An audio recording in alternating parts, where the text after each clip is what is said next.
So failing your matric year can feel like the end of the world, but it really isn't. For pupils, the pressure to pass is, of course, enormous, as it directly impacts their career prospects.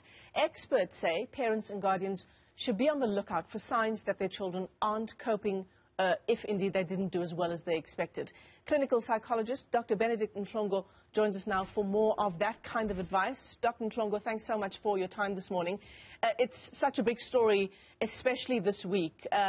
It's such a big week for matrics for 2021 as they get their results. Many of them, we saw the scenes of them celebrating, and of course we wish them congratulations and we wish them well. But we also wish well the students who didn't perhaps do as well as they expected, some of them even failing.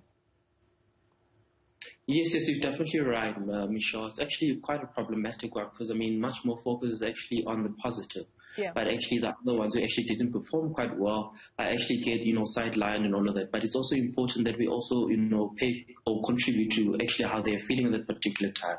So what normally happens when the person actually, encounters this type of failure, because I mean, matriculant, this is the most important year of your life. This is the most important document or starting document to your, academic career. So there's an element of actually shock, there's trauma, so there's avoidance, there's all of that that's saying that, listen, my life is actually coming to an end. Yeah. So can you imagine how that particular pupil is actually feeling at that time? Shattered, alone, in shock, as well as the fear of actually, what are my parents going to say? What are people going to say? Clearly, I've actually failed everybody.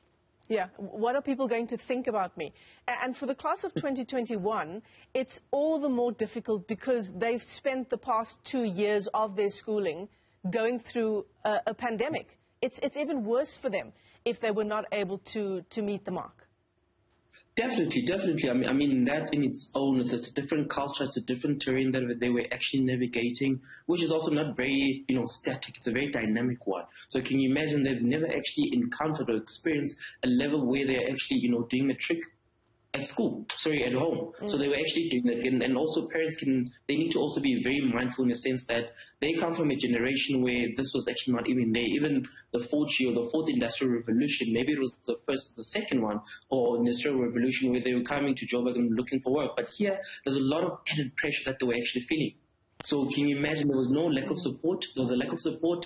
There was no engagement in terms of actually us being human beings and interacting with other human beings as well. So all they needed to do, or all they were told, is just to be indoors, confiscated, as well as just focus on their studies.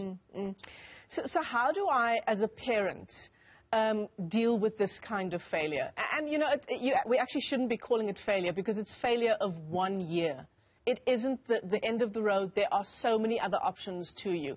But if indeed you didn't manage to pass your matric year, how do we as parents balance between encouraging our children and in fact pushing our children to succeed and to excel, but also giving them the space when they haven't been able to do so?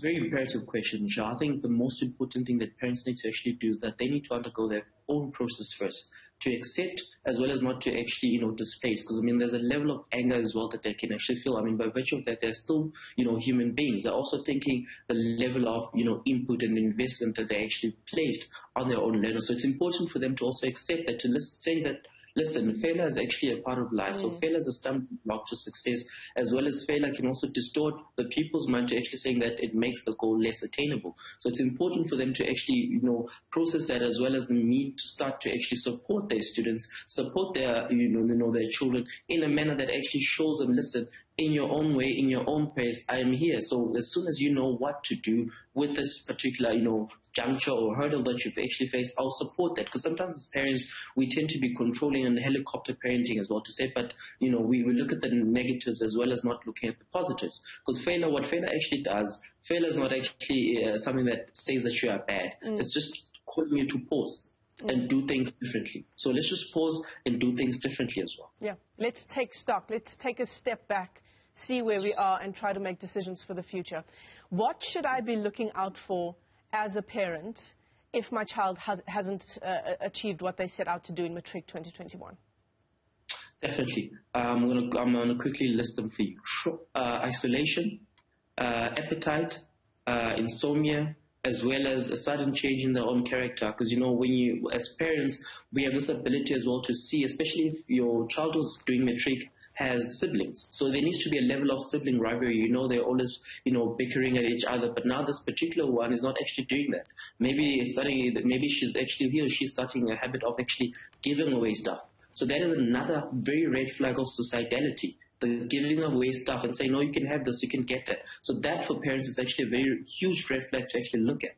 So what also isolation does, it also creates a level of depressive symptoms as well as anxiety. So I'm not actually showing myself to the family, I'm not contributing to other chores or participating. I then build a level of high anxiety to say that, but what are people there going to say? Because I'm isolated myself, because my friends are going to university and I'm not doing that anymore. So it's important to look at those symptoms as well and try to actually intervene and assist as well. Yeah. We've asked for your advice on the part of how parents should deal with this moment in their child's lives. What about the student themselves? If I'm in this position, I'm having these feelings of extreme disappointment, and it would be normal. It would be normal to be very disappointed, to feel down about it, but how do I deal with those kinds of feelings? It's very important, and I mean, it's given so granted so that you are going to be feeling a huge disappointment. We're going to self-loathe as well as, feel very disgraced and also regret a lot of, certain element of mistakes that we did within the year. So it's also important to take note that, listen, let me process, let me also find my own ways in my own time to actually accept that, listen, this is actually what it's actually come to. So clearly in myself, whether it's actually with regards to me writing certain things, me studying the way I was studying, there are other external factors that I also need to take precedence of. So it's important as a matriculant to also then take note of all of that. So undergo that whole process of actually you saying that, listen, this is where I am. Let me accept that. Let me process all of these emotions, and then let me go to my parents or let me go to a friend, but also have that element of actually disclosure, actually to vent to anybody or to someone. But it's important to accept as the matriculant to say this is where I am, and it doesn't actually mean I'm less or anything. It doesn't say anything about myself, but this is actually the part of my own journey that I need to then actually process. Yeah. I like what you said earlier, Dr. Mhlongo, that failure, it has such a negative connotation, but actually it tells us that we need to take that moment to pause and to reflect. Yes, ma'am. Yes, that's all it's actually saying. You haven't actually done anything wrong. Also a very amazing philosopher, a German one, actually, Friedrich Nietzsche, once said the idea of death has saved my life so many times. So the idea or the fear of now failure that you actually have can actually save you from a lot of things, actually. And the fact that you tasted the failure, it means you know exactly how it is there. So you're not going to actually want to do that, as opposed to somebody who actually never tasted this particular failure. So experience is key to life, especially the negative ones as well. Yeah, absolutely. And there'll be many more failures in our lives as we go through the decades of our lives. Dr. Benedict Mhlongo is a clinical psychologist. Let me thank you very much for your time this morning. Of course, dealing with an incredibly important issue as we reflect on the matric results of 2021. If you haven't done as well as you'd hoped, it is most certainly not the end of the road.